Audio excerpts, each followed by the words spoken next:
A'udhu billahi minash shaitani rajim. Bismillahir Rahmanir Rahim. Welcome, brothers and sisters, to today's video blog. Ramadan Mubarak. For all my brothers and sisters all around the world, I want to wish you a blessed Ramadan. Today's topic deals with spiritual elements that I'm going to share with you to uplift you, to bring you into a state of focused determination in this month. Not to distract you from frivolous ideas, but to bring you centered back on what needs to be focused on, this deen and making it through this dunya. In Ramadan, we always look for certain elements, small things, to keep us focused on the day-to-day interactions. So it's important for you to understand that I have collected a collage of Islamic statements from various imams on the Friday prayers and bringing them to you today so that you can process them and use it as fuel as you continue your spiritual journey. Fuel for the believers. Now understand, in today's society, we have a lot of dialogue. People want to classify certain people as Kafir. Other people want to classify other people as munafiq. Let's do ourselves a favor and look at what an imam has told me and other members of my local community as a definition of these two terms. I get a sense that in our communities, we're very quick to define and put labels on individuals, which is fine if it comes from a prophetic tradition or comes from a tradition in Islam where people of knowledge have given us information to guide us in the proper direction. Let's take this first term, the idea of a MuMin. A MuMin is a believer who is a person that may have Ihsan, which is an idea of being able to have deep Kashoor, focus and concentration in his salat. This individual prays as if he sees Allah, but if he cannot reach that level of praying as if he's in front of Allah, he's aware that Allah sees him. And this is the most clear definition of what deep Kashoor and Ihsan is in the context of a MuMin. Now let's take the idea of munafiqeen. There's always easy definitions. Someone who's a hypocrite. But in this case, a munafiqeen or munafiq should be broken down in the following way, the way that it was told to me. Now Muslims know that throughout time, the Prophet ﷺ has dealt with the idea of the munafiqeen. Many of the companions at the time told the Prophet to deal with the munafiqeen, to handle them, to check them, to get them into place. But the Prophet refused, even though he knew the names of all the munafiqeen. But what is a munafiqeen? Simply defined, people will tell you it's a hypocrite. But this imam gave a very good definition.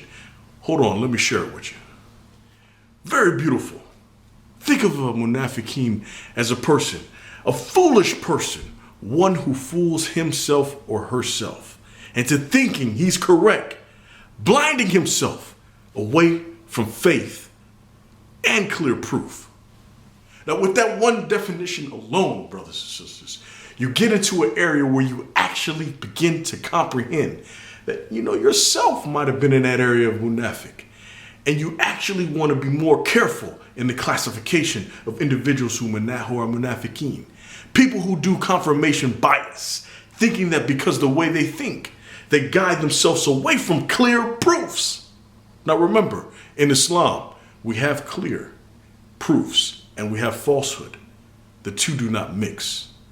Islam is the truth, the clear proof. The Imam wanted to bring in a very important discussion, and this dealt with the idea of a Kafir. Now, a Kafir in English is generally defined as someone who is a disbeliever, but the Imam felt it was necessary to share with us this idea of a Kafir in English. So he broke it up into two ideas, a disbeliever and an unbeliever. So how does this work for us in our discussion today? Well, a disbeliever is someone who was given lessons on Islam, giving factual information. He went through the process of debating. The truth was presented to him. And he decided at that point, he or she decided, I reject truth. Whether they're a person who was born in Islam or a person who was Christian or whatever.